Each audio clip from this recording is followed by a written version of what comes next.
Good morning friends, আজকে আমরা কুর্কের সবচেয়ে হাইয়েস্ট পিক তাডিয়ান ডামোল যাচ্ছি। চলুন। মাদিকেরি থেকে নাপোকলু যাওয়ার প্রাইভেট বাস নিলাম। এমনিতে কাক্কাবে হচ্ছে নিয়ারেস্ট বাস স্ট্যান্ড, কিন্তু আমরা কাক্কাবের বাস পেতে আরও দেরি হবে বলে নাপোকলুর বাসে উঠে পড়েছি। বাস ভাড়া পার হেড 40 টাকা। এবার নাপোকলু থেকে একটা 400 টাকায় অটো ঠিক করে তাডিয়ান ডামোল স্টার্টিং পয়েন্টে আমরা যাচ্ছি। বেশ পাহাড়ের আঁকা বাঁকা পথ ঘুরে আমরা তাডিয়ান ডামোল হোটেল ভিউ পয়েন্টের কাছে এসে গেছি। এখান থেকে আর কোনো গাড়ি যায় না, এখান থেকে ট্রেকিং করতে হয়। এই হোটেল ভিউ পয়েন্টে থাকার ব্যবস্থাও আছে, চাইলে কেউ স্টেও করতে পারে। আর আমরা এখান থেকে মাজা আর জলের বোতল কিনে নিয়েছিলাম। অনেকটা পথ চলতে হবে আর নিজেদেরকে হাইড্রেটেড আর গ্লুকোজ লাগবে, সেই জন্যে আমরা জল আর মাজা কিনে নিয়েছি। আর কিছু স্ন্যাক্সও আমাদের সঙ্গে আছে।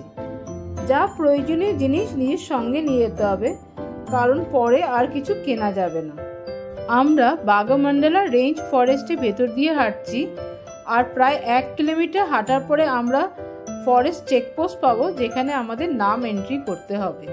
যাওয়ার পথে খুব সুন্দর একটা জায়গা দেখলাম, এখানে কিছু ছবি তুললাম। বর্ষার সময় এই জায়গাটা পুরো জলে ভর্তি থাকে, আর এই জলটাকে পেরিয়ে যেতে হয়। আর এখানে প্রচুর জোকও থাকে, তবে এখন শীতকাল, ওই জন্য জল নেই। খুব সুন্দর লাগছে, লম্বা লম্বা গাছ আর রোদ তার ভেতর দিয়ে ঢোকার চেষ্টা করছে। খুব সুন্দর একটা প্রাকৃতিক পরিবেশ।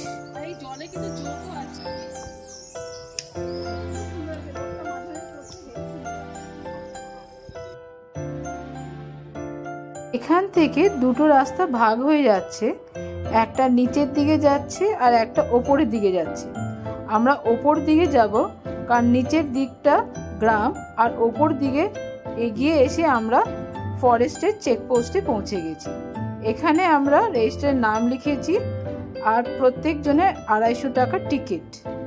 এখান থেকে আমাদের ট্রেকিং স্টার্ট হবে 3.5 কিলোমিটার আপ আর 3.5 কিলোমিটার ডাউন। আর এখান থেকেই আমরা কি সুন্দর ভিউ দেখতে পাচ্ছি, মনটা খুব ভালো লাগছে।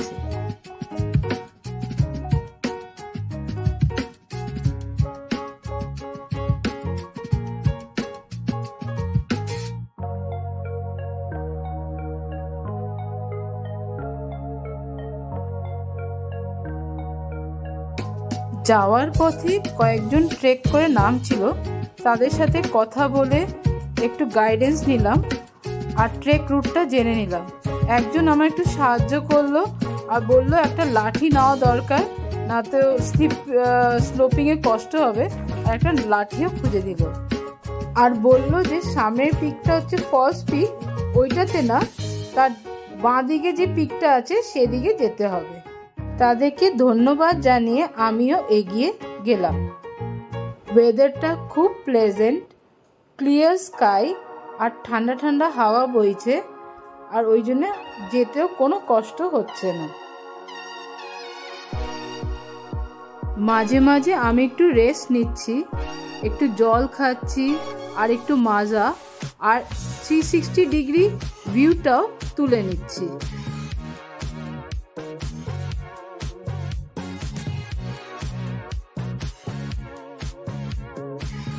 কত রকমের গাছ দেখা যাচ্ছে, আর কত লোক এসছে ট্রেকিং করার জন্য।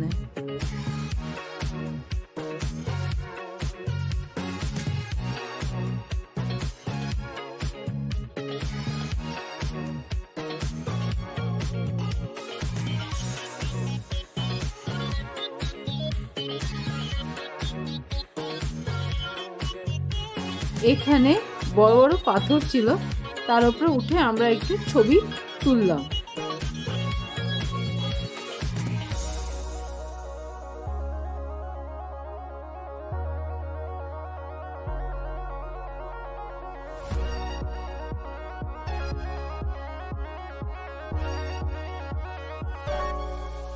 এবার আমরা শোলা ফরেস্টের ভেতরে ঢুকেছি। এখানে গাছের শিকড়গুলো স্টেয়ারকেসের মতন হেল্প করছে। যাওয়ার পথে আমরা সাপও দেখেছি। গাছের শিকড়গুলো একদম ন্যাচারাল সিঁড়ির মতন হয়ে গেছে, সেগুলোর উপরে উঠে আমরা আস্তে আস্তে উপরে উঠতে পারছি।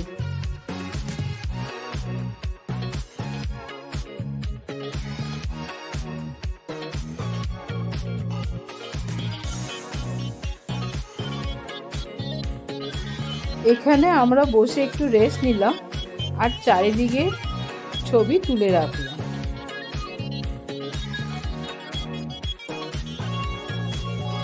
পুরো ঘেমে গেছি একদম, কিন্তু তাও মজা আসছে।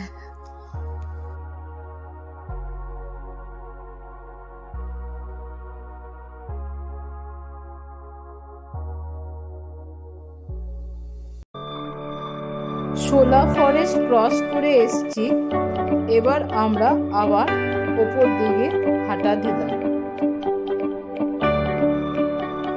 বেশ অনেকটা ওপর উঠে গেছি আর এখন আবার আরেকটা 360 ডিগ্রি ভিডিও তুলে রাখছি।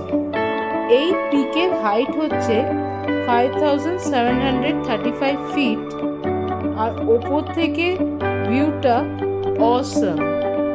এইটা কুর্গের হাইয়েস্ট পিক। আমি পিকের দিকে এগিয়ে যাচ্ছি আর সামান্য একটু বাকি আছে।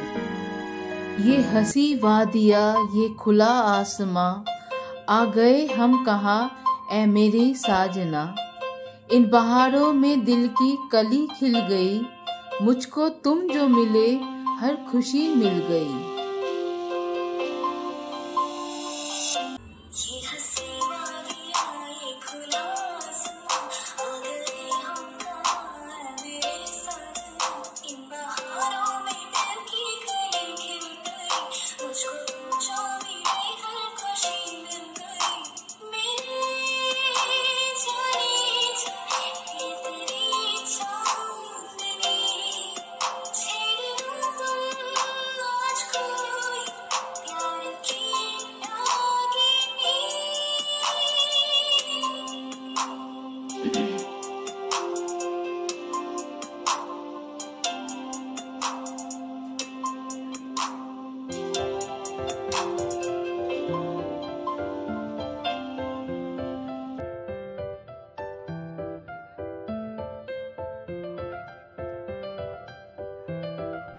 ফ্রেন্ডস, এভারেস্টে উঠে যেমন মাউন্টেনিয়ার্সদের খুব খুশি হয়, তেমন আমারও এই পিকে উঠে খুব আনন্দ হচ্ছে।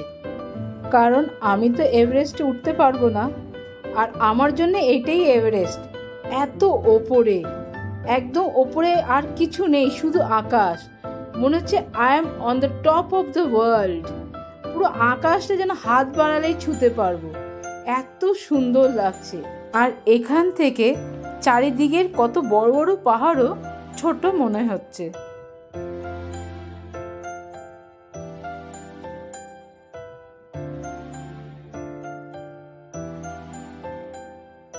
এই সুন্দর প্রকৃতির মধ্যে আমি হারিয়ে গেলাম।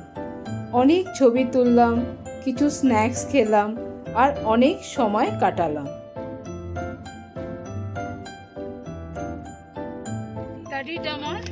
পিকে উপরে আছি আর চারদিকটা কি সুন্দর, একদম টপে আছি আমরা। দেখো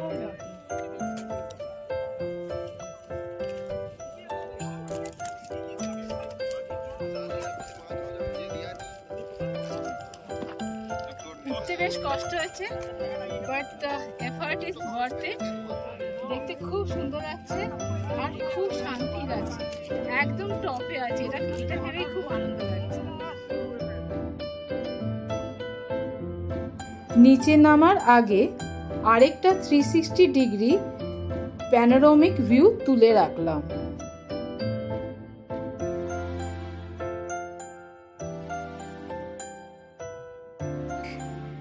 যে কোনো পিকে যেমন ওঠাটা কষ্টকর, নামাটাও কিন্তু বেশ ভালোই ডিফিকাল্ট হয়।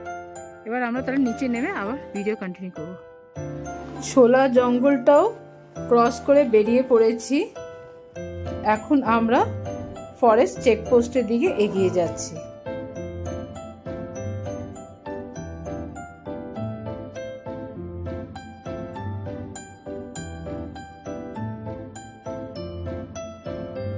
আবার সেই বড় বড় পাথরের জায়গাটা আমরা ক্রস করে নামছি। আজ আমাদের কুর্গ ট্রিপের লাস্ট ডে। আমরা নিচে নেমে কিছু খেয়ে নেব, তারপর আমরা নালকনাথ প্যালেস যাব। কাল সকালে আমরা মাইসোর ফিরে যাব আর ওখান থেকে ট্রেন ধরব। এখন আমরা সমতলে এসে পড়েছি। সোজা এখন আমরা ফরেস্ট চেকপোস্টে যাব। সেখানে আমরা রেস্টুরেন্টে নিজের নাম কাটাবো আর তারপরে হোটেল ভিউ পয়েন্টে গিয়ে কিছু খাবো। ম্যাগি খেলাম আর হোটেল থেকে একটা অটো ডেকে দিয়েছিল, সেটা করে আমরা নালকনাথ প্যালেসের দিকে এগিয়ে যাচ্ছি। নালকনাথ প্যালেস তাডিয়ান ডামোল থেকে 5.5 কিলোমিটার আর কাক্কা বে থেকে 2.5 কিলোমিটার। এটা সকাল 9টা থেকে বিকেল 6টা অবধি খোলা থাকে। দেখে খুব ফাঁকা ফাঁকা লাগছে, খুব একটা ট্যুরিস্ট আসে না মনে হয়। এটা কোডাবা রাজা দোডা বীরা রাজেন্দ্র 1792 সালে বানিয়েছিল আর এখানে রাজার মহাদেবা মাঝির সাথে বিয়ে হয়েছিল আর এটা হলো সেই বিয়ের জায়গাটা। এখানকার লোকাল কোডাবা ল্যাঙ্গুয়েজে এটাকে নালনাথ আরামানে বলে আর এইটা এভাকাপাদি ভিলেজে আছে। এখানে এন্ট্রি টিকিট 25 টাকা পার হেড আর এখানকার কেয়ারটেকার আমাদের প্যালেসটা ঘুরিয়ে দেখালো। দেয়ালে বিভিন্ন পেন্টিংস আছে, কাঠ দিয়ে পিলার করা আছে আর কাঠের নক্কাশি করা আছে।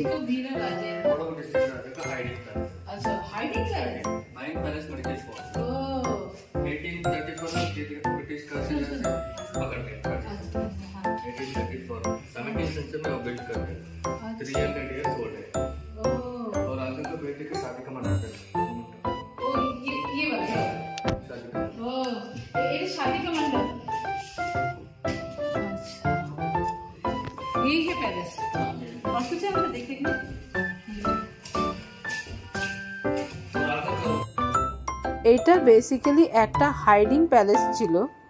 তোডাবীরা রাজেন্দ্র টিপু সুলতানের সৈন্যদের থেকে বাঁচার জন্য এখানে এসে লুকোতো আর টিপু সুলতানের আগেনস্টে ফাইট করার জন্য এটা ওর বেস ছিল।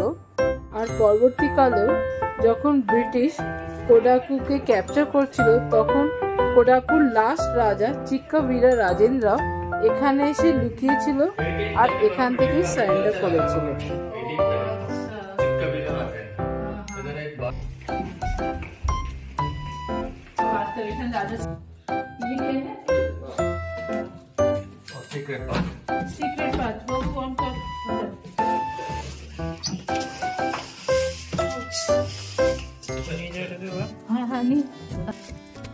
সিক্রেট পাথ দিয়ে নিচে নেমে একটা ডার্ক রুম দেখলাম। এটা হলো punishment room.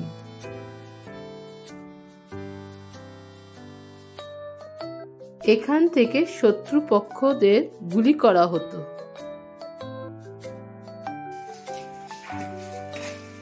Underground room. Caretaker মহাশয় আমাদের প্যালেসটা খুব সুন্দর করে ঘুরে দেখালো। রাজার রুম দেখলাম, রানীর রুম, ওদের বাথটাব, তারপর দরবার হল, সিক্রেট পাথ, পানিশমেন্ট রুম, সব দেখে খুব ভালো লাগলো। তবে আরেকটু মেনটেনেন্স হলে খুব ভালো হতো। এটা এখন আর্কিওলজিক্যাল ডিপার্টমেন্টের আন্ডারে আর এটা একটা হিস্টোরিক্যাল সাইট। এটাকে তো প্রিজার্ভ আর মেনটেন করা উচিত। এটা বলা হয় যে এখানে রাজার ফুটপ্রিন্ট আছে। আমাদের নালকনাথ প্যালেস দেখা হয়ে গেছে। এখন আমরা আমাদের অটো করে কাক্কা বে বাস স্ট্যান্ডে যাব। ওখান থেকে আমরা বাসে উঠব। সামনে একটা গণেশ ঠাকুরের টেম্পল আছে, সেটাও দর্শন করলাম। আর আজকের মতন ভিডিও এখানেই শেষ করছি। Thanks for watching my video.